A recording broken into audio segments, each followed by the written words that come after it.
Chatur Febrianto, an MTS student from Grobogan, Central Java, who worked as a construction worker to be able to study online, has now received assistance to buy a cell phone complete with internet quota. Starting from Monday, Chatur is no longer working, but he must focus on studying online. Amin Hidayat, as the head of the Grobogan Education Office, Central Java, bought a cell phone for Chatur, a child who has to work as a construction worker.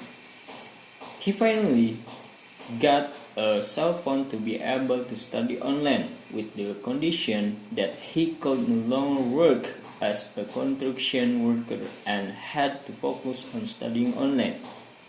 The MTS where he studies will find solution for his students who cannot attend lesson online. Kadang kita mungkin melihat kondisi yang di luar ini, kita bisa sempurnakan untuk kunjungan apabila ada kesulitan di bidang pembelajaran untuk siswa kita.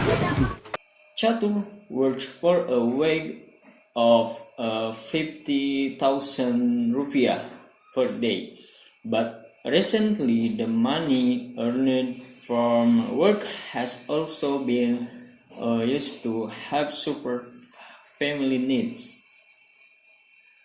Halullah reported from Grobogan.